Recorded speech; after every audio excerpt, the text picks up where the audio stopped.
This thought-provoking debate on active versus passive investing is proudly brought to you by the Destiny Retirement Fund, powered by GIB.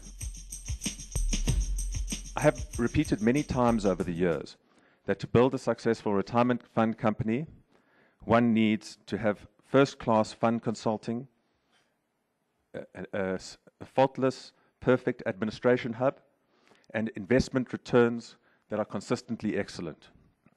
There is, however, one overarching requirement: passion.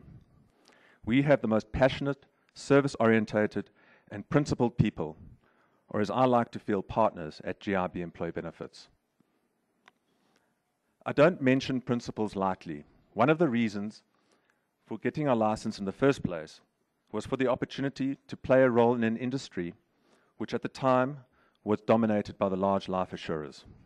Disclosure was poor, and in fact, rather disappointing for an industry newcomer such as myself. For this reason, our transparency clause was created even before our mission statement. The retirement fund industry has gone through a number of failures of late, and I fear that there will be a few more, as well as many consolidations, before a period of expected calm. GIB has positioned itself to become a leader and is very excited to assume a role. A massive development has been the move of standalone funds to umbrella funds. This has in fact been happening for at least 15 years, but serious traction has taken hold in the past couple. In January 2009, there were 11,500 standalone active funds, and today, now 4 years later, there are only 6,000. We in fact expect that within a few years, by probably the end of 2017, there will only be a few hundred standalone funds, probably what we call mega funds. With membership growth comes a growth in assets, and with that, GIB has ensured a responsible approach to investing ensued. In 2008, we appointed Momentum Manager of Managers, known as MOM, to be Destiny's main back office asset administrator. They have proved to be an invaluable partner, and at this point, look after over 60% of GIB's fund assets under management. In 2009, we established our investment committee, and in 2012, we started to convert our funds to daily unitization. Since inception, we have been extremely sensitive about costs, and after a reasonable honeymoon phase, we have now committed a portion of our assets, of our fund's assets, to passive investments. We believe that the question for retirement funds should no longer be if they invest passively, but rather the amount that they invest towards that allocation. So it's on the back of these developments that we have assembled a formidable panel of chief investment officers from some of the top asset managers in the country. I'd like to welcome Sonia Sanderson of Momentum Manager of Managers, Craig Chambers of Debonisa, and Carl Leinberg of Coronation. They will be involved in what should be an interesting discussion and will hopefully settle some long-debated matters. The question for me is whether active managers can justify their higher fees and if passive investments can achieve the required returns. In order to keep the managers from full-scale warfare, we have secured the services of a referee, Mr. Alan Greenblow, who is a doyen of financial journalism and the founder and editorial director of today's Trustee. That's it from me for now. I now hand over to our distinguished guests. Thank you. But the timing of this, the discussion this morning is certainly appropriate, because I think it's a precursor to the main feature which is going to hit the fan very soon, and that is going to be the National Treasury's paper on costs in the retirement fund industry. And that is certainly going to sharpen the debate. As you know, just to set the scene, the last paper in September, Strengthening Retirement Savings, made the point passive investment management, which is significantly cheaper and not demonstrably inferior to active management over the long term, is underutilized in South Africa. And that was followed by the comment, finding ways to encourage a greater use of passive investment management, particularly in the retail sector, is going to be encouraged by National Treasury. So it's going to have massive impacts, I think, on the industry, but what we're more interested in is in the consumers. And Dave McCarthy of National Treasury, who's head this initiative, last week said at the ASISA conference that active performance is often driven by inappropriate benchmarks, and he said this is then reflects on performance fees. So we can see where National Treasury is going, and it's not going to be much of the same old, I think, in the future as we've had in the past. So massive changes lie ahead. And we've really got a panel that represents the cross-section here today. I don't think what we can look forward to is a kind of debate of, is blue a better color than green? But because there are many permutations in this, and the three speakers are very well placed to present those permutations. I've got a minimal role to play because the questions were all submitted to the panelists in advance, so we'll go in sequence, and each one, before we start with the questions, just has a few minutes to introduce their particular preference. I nearly said prejudice, but so if I'm going to start with you. So I just want to explain a couple of principles of what we're about and how we think about active and passive management. And just to help Alan, I'm the one who's got the easier seat today because I'm the one who's going to say, well, it depends. Is it active or is it passive? Well, it depends. It depends on what you're trying to achieve with your solution. It depends on what your risk budget is like, what your cost budget is looking like, what your duration is looking like, and what you're trying to solve for. Because I'm certainly a firm believer of the fact that both have a place. I don't believe there is one single holy grail in investments, and it really depends on what clients are looking for. In our business, we certainly make use of both pieces of passive and active management, but in the right place and in the right proportions, and I think that's quite important. In terms of the active-passive thing, I remember getting asked this to do something similar at one of the big asset consultants probably 6 years ago. The press love to play up the active versus passive. They will see the resources running and they will run some numbers from one of the asset consultants, and it will show that the resources have outperformed, so the all-share index has outperformed the managers, and they'll stick something in the press saying, passive is the place to be. When arguing returns is completely a mug's game.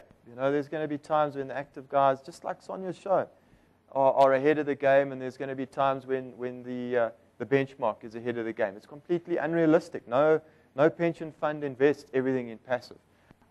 If they went passive, they tend to have a blend.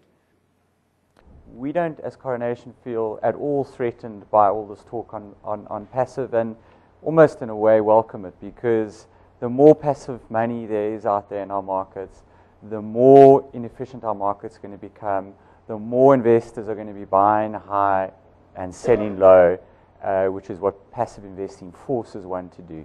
So 5 years ago at the top of the commodity market, when we were telling our clients to stay away from commodities and resources were between 40 and 50% of the various indexes, the index and passive funds were sitting at 40-50% in commodities. Today, those assets have all halved. They're all sitting between 20 and 30% of the indexes, and that's where the passive funds are sitting.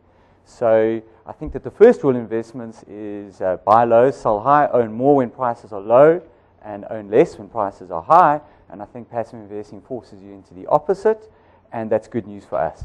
Because the more money there is out there that's buying at the top and selling at the bottom, the more there is for someone else on the other side of the trade for us, and the better our prospects as a business. Thanks, Carl. I mean, my view in this active-passive debate, I'm always inclined to agree with the last person I've heard. Are there specific aspects or characteristics that make an index a good index to track? For us, the advent of the shareholder-weighted index, which, for those that don't know, takes the market cap or the free float and it strips out the foreign ownership. So what it's done, more by accident than by design, is it's reduced the amount of resources within the index. And so what you've seen is that there's been a much nicer array of industrial counters across the shareholder-weighted index, 50% industrials currently within that index. So on the back of that, we would obviously recommend guys going into the shareholder-weighted index as opposed to the all-share index. I think that this question. It's a simple question. It sounds like it's a non-event. Let's move on to the next question. It's such an important question because you in the audience, if you're going to go the passive route, now have to agonize over this decision. Should I go in an Allsy or should I go in a Swix? Just an example. There are many more. But just those two, it's a very difficult decision. It's something that I'm spending all my day thinking about, not benchmarks, because we don't care about benchmarks, but should I own resources or should I own industrials, South African industrials? It's the big decision of the day. And the problem in passive investing is people think, oh, well, it's a quick decision. I mean, you know, I've gone passive. I've taken all decisions away from myself. But in fact, you sit with the big decision of the day. You sit with a decision that an entire investment team at Coronation and every single investment house in the country is agonizing about all day at the moment. And it will define your returns in the next 10 years. Domestic shares, industrial shares, are up anywhere between 3 and 5 times in the last 5 years. Resource shares have halved. Now, do I want to put myself in a benchmark where the shares that have gone up 3 to 5 times are heavily represented and the shares that have halved are poorly represented? Is that the right thing to do? Am I leading myself exactly into the place I don't want to be? Or are we into a 10-year bear market in commodities and do I not want to own a single commodity share? This is the million-dollar question of our day. And 5 years from now, it's going to be just as difficult, but it's going to be a different question. And the question is, do you want it being answered in a very half-hearted way, or do you want the very best minds, the very best houses you can find making those decisions on your behalf? I think that's a key thing, is that passive misleads people into thinking, well, I now no longer need to make any big decisions. I now no longer need to choose between Coronation and Allan Gray. I've gone passive. I don't need to make any more decisions. In actual fact, you're making the same decisions we're making. You just don't know it. It's a team game. So behind the scenes, we do tracking of the different building blocks. But there's an aggregator, a professional aggregator, that's putting together and agonizing on the benchmarks and the building blocks. And that's exactly what GIB is doing. They're putting together an umbrella fund so that you, as the investor, don't have to worry about those decisions. They will decide which components of passive will go into that balanced array of product. And the other thing is that it's not mutually exclusive. So there's no ways that the guys are going to go completely passive. They're not going to say this is very simplistic and we're just going completely passive and that we don't have to worry about Allan Gray or Coronation. They are saying that, well, no one knows what's going to happen in the next 10 years. So maybe resources are going to halve again. And the Swix index is going to continue over the next 5 years to generate great returns. So let's put a component in the Swix or whichever index they decide. But you know what? Let's have some Coronation in there too so that the guys can make some smart calls, hopefully, and get the resource call right. We've seen some of the best active managers in the country with very long track records getting the resource call horribly wrong in the last few years, and the performance dispersions being massive against the index, like 10, 20, 30% under. It'd be phenomenal. Sonia will back me up on that. So I think that's the point, is it needs to be looked at as a holistic solution, and that's why you pay a provider, a platform like a GIB, to put it all together for you so that you can rest easy knowing that your overall costs are down, but you've got a bit of insurance both ways in terms of the tracker and the active. In a multi-asset class portfolio, how do you decide which asset class should use active funds and which asset class offers a better outcome if it uses a passive tracker fund? One simplistic way that I think the industry uses quite a lot is to just look where the active managers, and again, I want to emphasize that you should be careful not just to look at the average active manager and to say, well, that's what active managers do, because there's a big dispersion in terms of what they do, but they typically look at what active managers can do versus that benchmark and whether there is a trend that at times they can outperform. So that's one way of gauging the efficiency of an asset class. But I think, again, if you listen to my slides at the beginning, I think it's almost less important to have that debate and actually understand the different strategies within an asset class that you want to utilize. And I rightfully so agree with Carl that in some instances you want to outsource that to the experts. But I also think that philosophically, a lot of active managers are linked to a particular strategy already, and that strategy itself has risk-return benefits in the market. It doesn't necessarily always work, and that is why when Carl showed his short-term performance, it can come across to the average quite lumpy, but if you understand their particular strategy and the time frame, the 5-year horizon that he was talking about for their strategy, that you understand that is the right strategy for your particular solution. So I think it's important that you don't just look at, is it active, passive per asset class, but rather think of which strategies per asset class do you want to isolate and do you believe adds value in a solution, and then investing in those. How do you justify active fees versus passive fees when the average of active managers have underperformed for a sustained period of time? I suspect you've been asked that before. I only did maths for 1 year of university, but I mean the mathematician in me just laughs at the question because it's a mathematical certainty that active managers cannot outperform the market. It's because all managers must give the return of the market. Therefore, all active managers will give the return of the market. It's the sort of zero-sum game that Craig was referring to. It's a mathematical certainty. And therefore, as an industry, active managers are going to charge fees for returns they haven't delivered. It's a mathematical certainty. We don't even need to debate it. For me, the question is, do good managers deserve the fees that they charge? And why do people invest with poor managers? Those are the questions people need to be asking themselves. And the beauty is that we find ourselves in a free, open market where consumers ultimately will put their money with those that deliver value for them. There are plenty of active managers that deliver a poor product at inappropriate fees. It's not my job to police those individuals. I think that the wall of money out there will reward those managers who deliver returns to justify their fees they charge to their clients. And managers that charge excessive fees will fail in the long term because the consumer always wins. Part of that CISA statement you made earlier when Dr. McCarthy spoke at a CISA conference last week was exactly the fact that the industry and active managers as well as the aggregators or the intermediaries have found very interesting ways of hiding costs. You know, the implications of performance fees is quite severe. So we can quote fixed fees, and maybe Coronation has a good example, but our experience certainly has been that the active management industry, and especially the bigger players, are to some extent dictators of pricing to clients. They're in a position where they could dictate the pricing, and that there's not a full understanding of what the performance fees and therefore TERs at the end mean. So some clients, I think, the more educated clients get that transparency and they understand it and they can analyze it. But we've certainly seen examples where, if I followed the logic that Carl was talking about earlier, just outsource to a good single asset manager and he can do everything for you, asset allocation, stock selection, all of it, and give you the best view, that cost itself, and that's without the intermediaries, can be around 3.5%.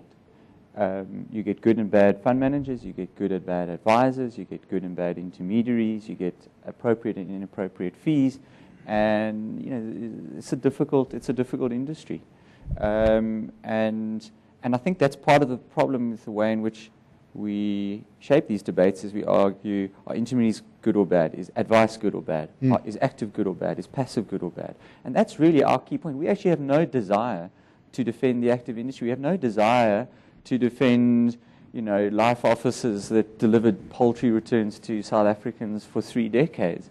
But what we will very strongly defend is an ethical manager that has consistently delivered returns to its clients, such as Coronation. Yeah. You know, this is such a valuable debate, because when I hear a number like 1.25, I suddenly feel very warm toward the industry. When I hear 3.5%, my whole approach changes again.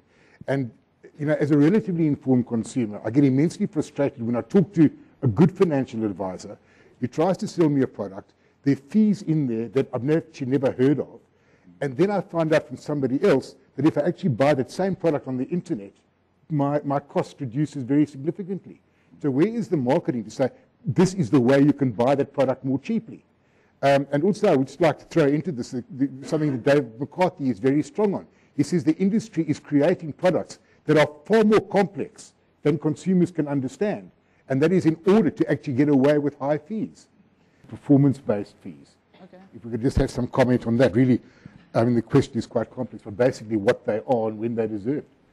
Performance-based fees, we are, in principle, as a business, very shy of. We think you need to be very conservative in terms of it.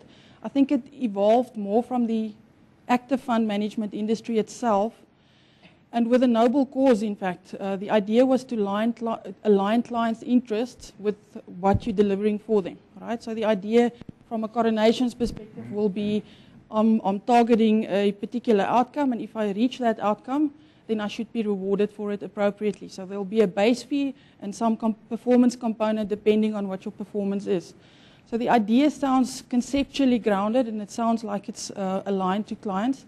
But often in a multiple manager solution, which most pension funds have in South Africa, those can offset each other, right? So you can, let's say you buy Coronation and Investec, because they deliver different things at different times for you.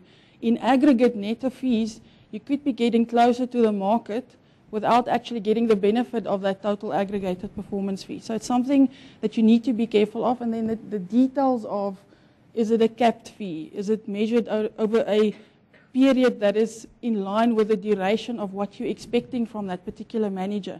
I mean, often the performance fees are on a one-year basis, but managers will tell us that they actually look at long-term performance.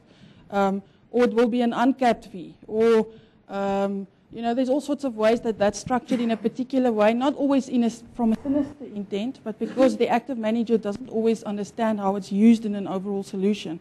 So I think there's a lot of pitfalls that you need to be aware of, and because of that, we're quite conservative and quite shy of it and prefer fixed fees altogether. Okay. Any last comments? Carl, Craig? In a performance fee environment, the manager always takes a lower base fee. So that's why some clients go for it. If I was a client and confident I could pick the best managers, I wouldn't go for a performance fee because I'm that confident in my ability to pick them. But if I'm less confident, I'll say, okay, I'll take a lower base fee, and then when you do well, you can share in some of my upside. That's the thinking. But as a business, Coronation's utterly indifferent, and we want the clients to choose.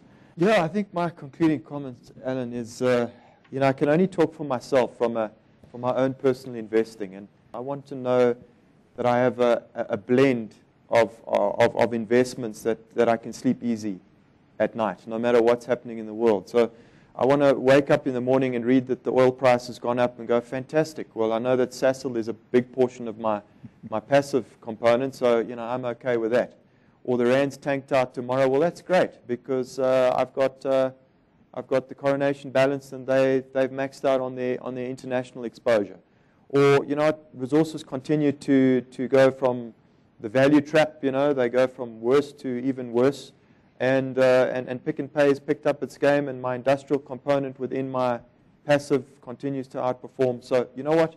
It's about correlations that are different. It's about diversification. It's about having a platform that you can trust, like a GIB, putting the solution together with the aggregators. I've already introduced you to Glenn Gamsey, who is our host, and I'd like to introduce you to one of his colleagues. He has been integral in putting together the current investment portfolio, and together Glenn and Warren will have a chat about the Destiny Fund. Gentlemen, over to you. Thanks, Pretty. A year ago, the GIB Investment Committee decided to develop a portfolio that could address the need for aggressive investing. There was, however, the concern that aggressive investing is generally associated with high volatility, the latter of which GIB has always been reluctant to introduce. This volatility would need to be controlled, and the costs associated with high equity exposure would need to be addressed. But more importantly, members' money needs to be respected, and the associated risks need to be understood and managed. Through much deliberation, the Destiny Market Enhanced Portfolio was created. Warren, could you please explain the concept of Market Enhanced? Glenn, bottom line, efficiency and cost savings are the key components that drive the Market Enhanced Portfolio. The term enhanced aptly describes how traditional investment concepts have been innovatively blended with an active and a passive component. Notwithstanding, there is a higher level of volatility in these portfolios, and members should understand that there is a higher need of understanding that would be required. To this effect, careful consultation with members is recommended. Glenn, you established the Destiny portfolios over 10 years ago. Could you tell the audience how it began and where we arrived to the present? Well, 13 years ago, the concept of high costs and transparency were of grave concern to me, as I mentioned earlier. I therefore devised a plan and with a mission statement, which became our transparency clause, which turned into destiny. This journey gave life to our roadmap, or mission statement. The statement epitomizes our approach to investing. It clearly explains what our responsibility is and our focus on using the correct asset allocation and finding the best managers at the right price. Warren, as we know, we need to consistently evolve and reinvent ourselves. How is Destiny, in your opinion, able to keep robust and dynamic? One needs to understand that even if you're on the right track, you will eventually get run over if you just sit around complacent. GIB has had the pleasure of developing long-lasting relationships in this journey and have had the privilege of associating ourselves with market leaders within the investment industry, such as Momentum Managers of Managers, Coronation, and Debonisa. By establishing these relationships, GIB has and will always be exposed to state-of-the-art investment philosophies, and this know-how will be translated into the Destiny investment process. But Warren, today's less about history, more about the future. Please explain, how do we achieve this? In order to explain, I would like to share the inner workings of how the GIB Investment Committee and Investment Support Team uses traditional investment values blended with innovative thinking. One must understand that skill without imagination gives us craftsmanship. Craftsmanship gives us very useful objects such as a table and a chair. But skill with imagination gives us state-of-the-art. We begin our approach with imagination. This imagination process helps us understand what ultimately gives the shape of the portfolio. But the true design of the portfolio is actually how the assets are managed. This is the skill element. We begin our approach by understanding the market's ability to translate information to changes in prices. This picture demonstrates how efficient the market is and gives guidance to the weighting within the asset classes. High liquidity, efficiency, and the ability of investment providers to replicate indices with low tracking error creates an environment where passive management becomes attractive, all things being equal. But every seasoned investor knows that not all is equal indefinitely, and there's definitely a place for an investment team that has the ability to translate opportunity in the market into return. GIB believes that there is place for both. And by blending an active and passive management in an innovative matrix, GIB is able to use traditional investment market leaders and still manage to reduce costs and increase efficiency by actively managed in a cost-effective way via a satellite approach.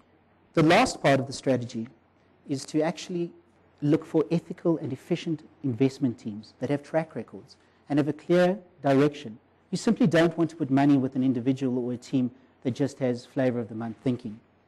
But the final part of the strategy needs to be translated into a meaningful level at member level. Glenn, when did you decide that you need more than one single portfolio? Well, around the time that we were putting Destiny together, personal investment choice was becoming an industry imperative. So for me, it was clearly the obvious direction to go. And frankly, the pension fund industry should be the only way that the pension fund industry goes as well. So we initially created 3 portfolios, and a couple of years later we created a 4th, which gave us our life stage model. Interestingly, initially we opted for balanced mandates and later selected specialist mandates, whereby we could select the best asset manager per asset class. We're in the Destiny Market Enhanced portfolio is a shining example of our process. Won't you please elaborate on that for us? By utilizing a combination of the SWIX index and asset managers who understand the market, we're actually able to enhance the return of the portfolio whilst reducing costs. Furthermore, the yield or the return is achieved in a manner that is efficient and effective, and the volatility is reduced. This is in keeping with Destiny's investment philosophy, which is using traditional investment values, but using innovative thinking to create solutions. In conclusion, the GIB Investment Committee believes that the Destiny Market Enhanced portfolio is simple but elegant in design. Notwithstanding, members should take advice before committing their hard-earned retirement savings to these higher risk portfolios. Well, that's it from us. Thank you for allowing us the time to introduce our new portfolio. And Kuti, back to you. Thank you very much. This stimulating debate on active versus passive investing was proudly brought to you by the Destiny Retirement Fund, powered by GIB.